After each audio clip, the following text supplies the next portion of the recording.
하나님의 말씀 에레미야 애가 2장 말씀입니다. 슬프다 주께서 어찌 그리 진노하사 처녀 시온을 구름으로 덮으셨는고 이스라엘의 아름다운 것을 하늘에서 땅에 던지셨으며 진노하신 날에 그 발등상을 기억지 아니하셨도다.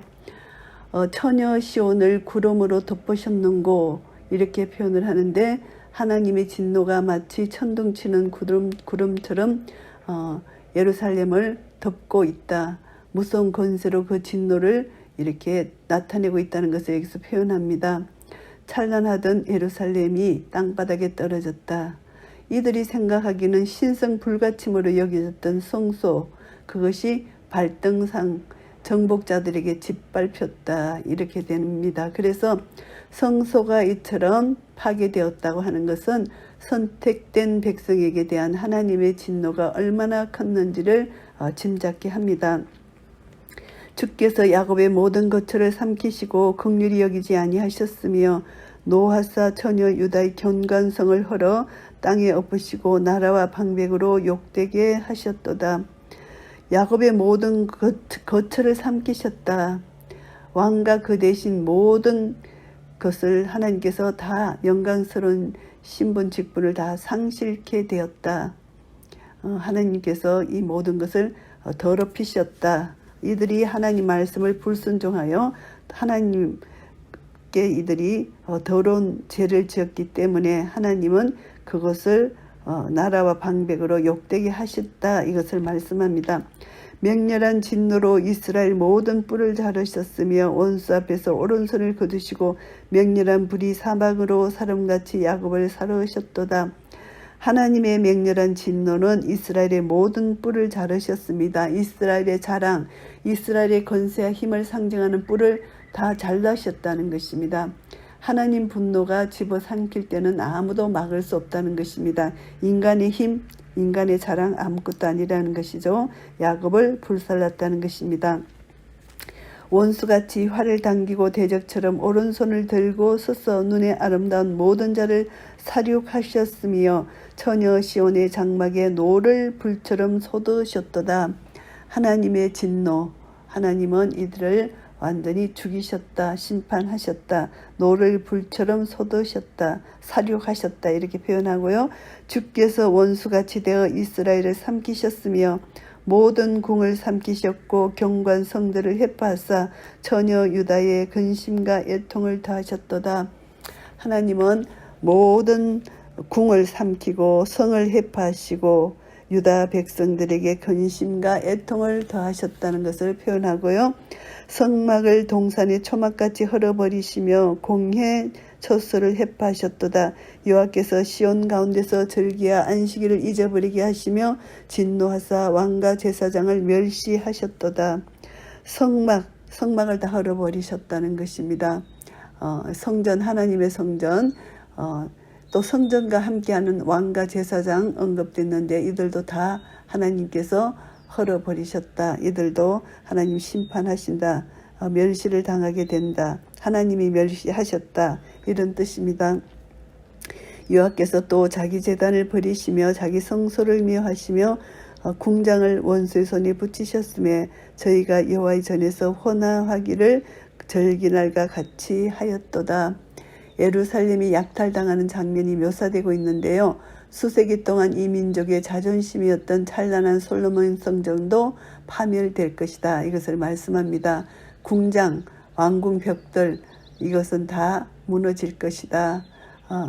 이제 솔로몬이 성전을 세우는데 7년이 걸렸잖아요. 그리고 솔로몬 왕궁을 세우는 데는 13년이 걸렸잖아요. 근데 적들이 와서 이것을 다 헐어버리겠다. 적들은 성리의 기쁨 함성을 지를 것이다. 이것을 말씀합니다. 여호와께서 처녀 시온의 성을 헐기로 결심하시고 줄을 띠고 해파하면서 손을 거두지 아니하사 성과 각으로 통곡하게 하셨음에 저희가 함께 쇠하였도다. 이제 하나님이 다 이제 파괴하신다. 아무것도 남김이 없이 하나님이 다 도리의 성전 돌 하나가 다른 도리에 놓이지 않을 정도로 다 파괴하신다는 것을 알 수 있습니다. 성문이 땅에 묻히며 빗장이 꺾여 해파되고 왕과 방백들이 율법 없는 열방 가운데 있으며 그 선지자들은 여호와의 묵시를 받지 못하는도다. 다 성전 성문이 이제 빗장이 꺾여 해방되고 율법 없는 열방 가운데 있다. 이들은 하나님 말씀을 무시했기 때문에 마치 율법이 없는 열방처럼 산다는 것입니다. 돌에 새겨 성전에 비치된 율법이 갈대인에 의해서 파괴되고 없어져 버린다는 사실을 여기서 가리킵니다.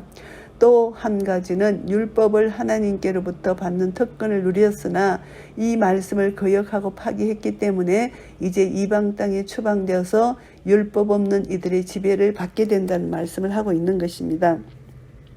처녀 시온의 장로들이 땅에 앉아 잠잠하고 티끌을 머리에 무릅쓰고 굵은 배를 허리에 둘렀으며 예루살렘 처녀들은 머리를 땅에 숙였도다. 이 땅이 황폐해졌기 때문에 장로들은 더 이상 이 업무를 할 수 없다는 것입니다. 그래서 티끌을 머리에 무릅쓰고 슬픔과 애도의 표현을 여기서 하는 것이고요. 내 눈이 눈물에 상하며 내 창자가 끊으며 내 간이 땅에 쏟아졌으니 이는 처녀 내 백성이 패망하여 어린 자녀와 젖먹는 아이들이 성읍 길거리에 혼미함이로다. 창자, 간이란 이 표현을 씁니다. 감정적으로 슬픔을 여기서 나타내는데요. 창자가 끊어지고 간이 땅에 녹았다. 얼마나 큰 슬픔을 당하였으면 이런 표현을 쓰겠습니까? 백성이 망했다는 것입니다. 어린 자녀 젖먹는 아이들이 길거리에서 혼미케 됐다는 것입니다. 저희가 성읍 길거리에서 상한 자처럼 혼미하여 그 어미의 품에서 혼이 떠날 때에 어미에게 이르기를 곡식과 포도주가 어디 있느냐 하도다. 심한 기근에 처해 있다는 것입니다. 예루살렘이 이제 포위되었고 공격받는 동안 어린 아이들이 당하는 처절한 운명이 여기서 언급됩니다. 슬픔이 더 고조되고 있습니다. 아이들은 어미 품에서 마지막 숨을 몰아쉬며 양식을 얻기를 원하지만 결국 굶주려 죽게 되는 그런 상황을 여기서 나타내고 있습니다. 심한 기근이 들었다는 것이죠. 처녀 예루살렘이여 내가 무엇으로 내게 증가하며 무엇으로 내게 비유할꼬. 처녀 시온이여 내가 무엇으로 내게 비교하며 너를 위로할꼬. 너의 파괴됨이 바다같이 크니 누가 너를 고칠 소냐. 이제 고난이 너무나 커서 말로 표현할 수 없다는 것을 지적합니다. 바다의 크기에나 비할 수 있다고 할 정도로 그 크기가 엄청 크다. 그리고 그 항폐가 마치 태초의 혼돈의 바다를 연상하는 것처럼 크다는 것입니다. 그들의 항폐함과 그들의 고통함이. 내 선지자들이 내게 대하여 헛되고 어리석은 묵시를 보았으므로 내 죄악을 드러내어서 내 사로잡힌 것을 돌이키지 못하였도다. 저희가 거짓 경고와 미혹게 할 만한 것만 보았도다. 이제 거짓 선지자들이 이제 이것을 유다 백성들에게 이제 멸망할 수밖에 없는 그 이유입니다. 거짓 선지자들의 역할이 여기서 있는데 거짓 선지자들은 이제 이 백성들이 절대 망하지 않을 것이다. 이렇게 말한 것이죠. 예루살렘 성전은 위대하고 찬란하다. 그렇기 때문에 이거는 신성 불가침이다. 그러니까 절대 이것은 없어지지 아니할 것이다. 이들의 거짓된 그 말에 속았다. 이것을 말씀합니다. 미혹되었다. 회개할 수 없게 이들이 만들었다는 것입니다. 무릇 지나가는 자는 다 너를 향하여 박장하며 처녀 예루살렘을 향하여 비수하고 머리를 흔들며 말하기를 온전한 영광이라 천하의 희락이라 일컫던 성이 이 성이냐 하며 모든 대적들이 이제 조롱을 한다는 것입니다. 지나가는 자가 다 박장한다. 매우 기뻐한다. 이것을 말씀합니다. 그래서 이들은 조롱을 당할 것이다. 너의 모든 원수는 너를 향하여 입을 벌리며 비수하고 이를 갈며 말하기를 우리가 저를 삼켰도다. 우리가 바라던 날이 과연 이 날이라. 우리가 얻기도 하고 보기도 하였다 하도다. 이제 완전히 저를 삼켜버렸다. 이들은 이제 예루살렘은 완전히 포위되었다. 그 백성은 완전히 포로가 되었다. 예루살렘을 멸망시켜서 이들이 기뻐하는 모습을 여기서 나타내고요. 여호와께서 이미 정하신 일을 행하시고 옛날에 명하신 말씀을 다 이루셨으며 국률이 여기지 아니하시고 회파하사 원수로 너를 인하여 즐거워하게 하며 너의 대적의 뿔로 높이 들리게 하셨도다. 하나님께서 완전한 심판을 이루시는데 원수로 하여금 절거하게 했다는 것입니다.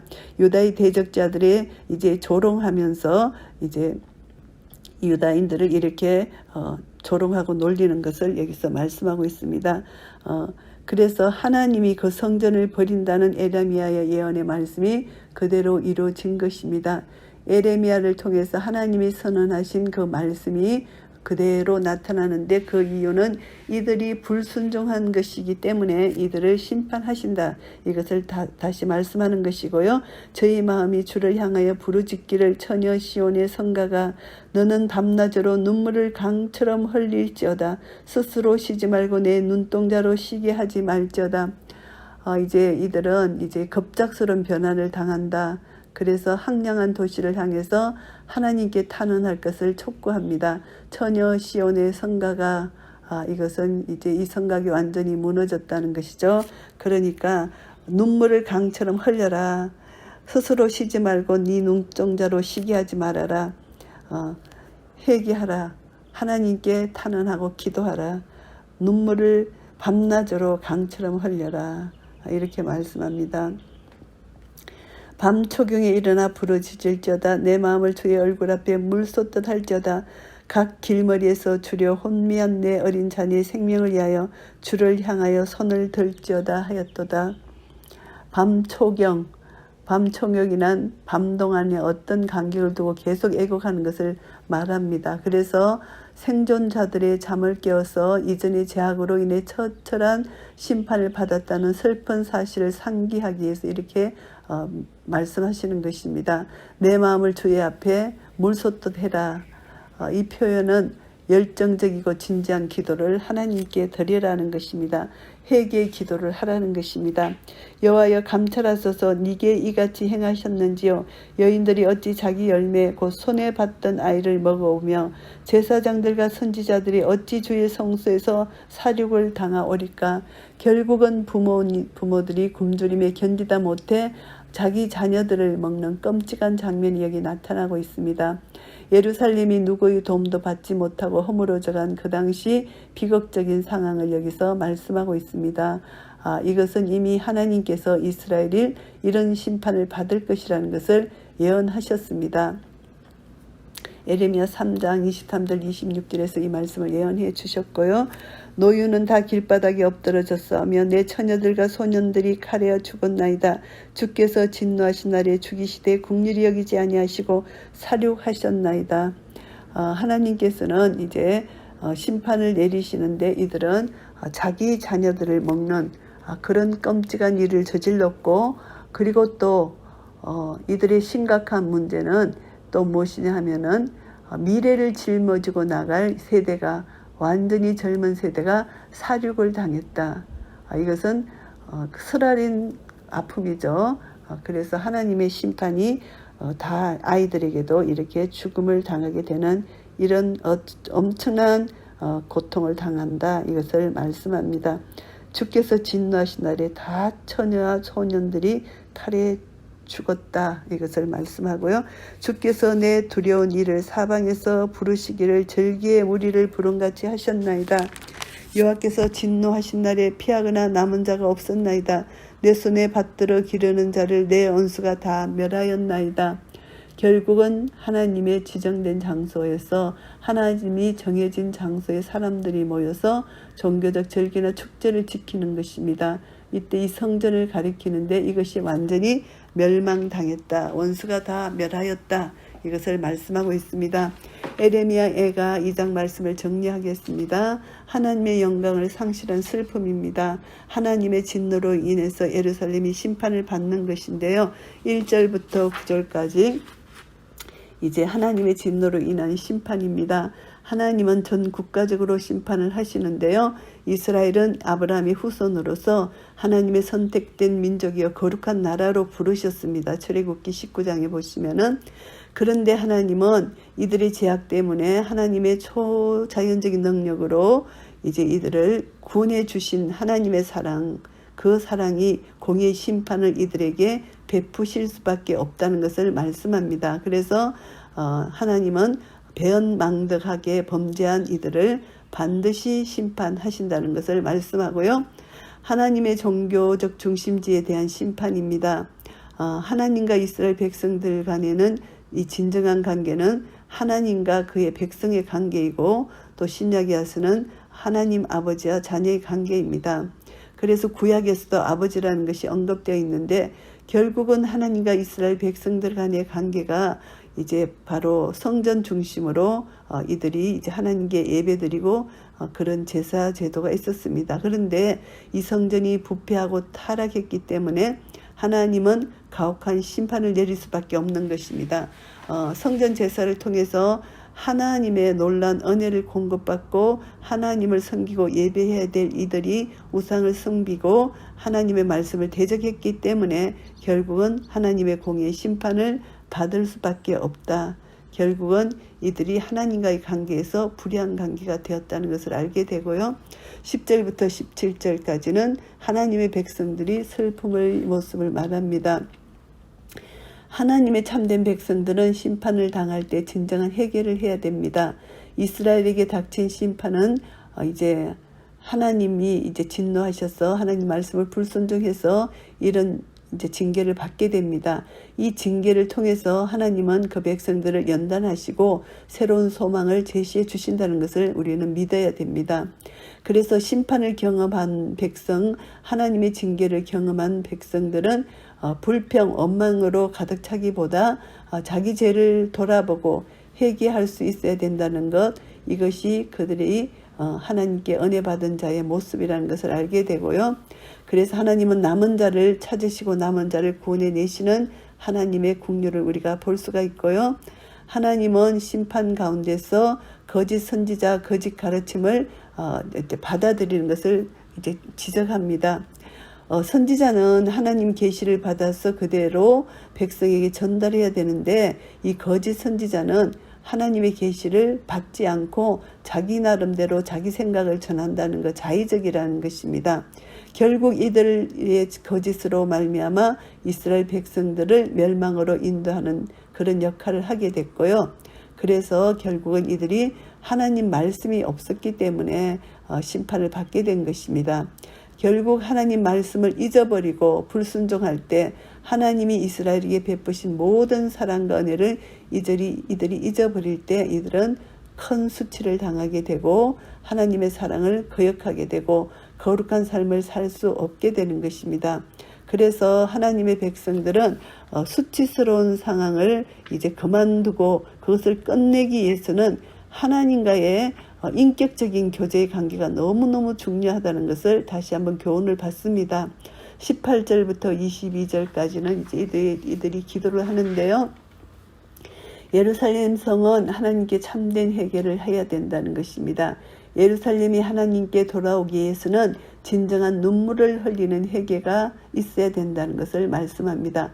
형식적이고 예식적인 그런 제사에서 벗어나서 마음을 찢고 통곡하는 진정한 영적 예배를 드려야 한다. 하나님과 인격적인 교제를 가져야 된다. 이것을 말씀하는 것이고요. 예루살렘 성은 이제 하나님께 그대로 있는 그대로 하나님께 자기의 죄를 고백해야 된다는 것입니다.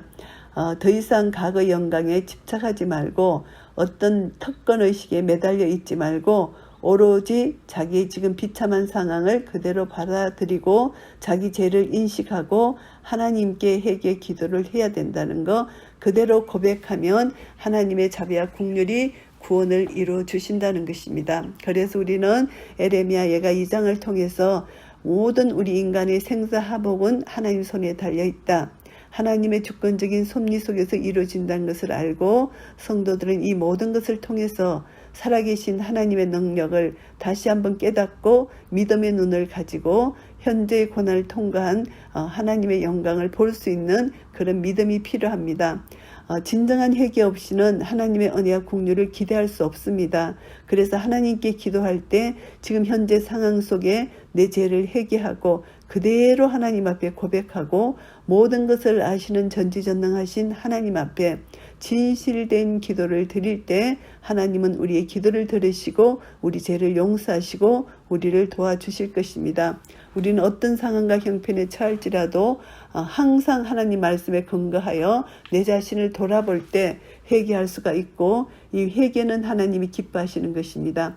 겸손하게 낮아져서 하나님 말씀을 다시 한번 되새기며 회개할 때 우리는 이 땅에 살 동안 육신의 정욕, 안목의 정욕, 이생의 자랑에서 우리는 자유할 수가 있고, 하나님의 놀라운 능력 안에서, 그 말씀의 능력 안에서 날마다 내가 죽었다는 고백을 하며 내 안에 계신 예수 그리스도가 삶으로 인하여 생명의 성령의 법이 죄와 사망의 법에서 나를 해방시키신 그 놀라신 사랑과 은혜를 날마다 찬양하며 살아갈 수 있을 것입니다. 이런 은혜가 우리 모두에게 있으시기를 예수 그리스도의 이름으로 축복합니다. 아멘.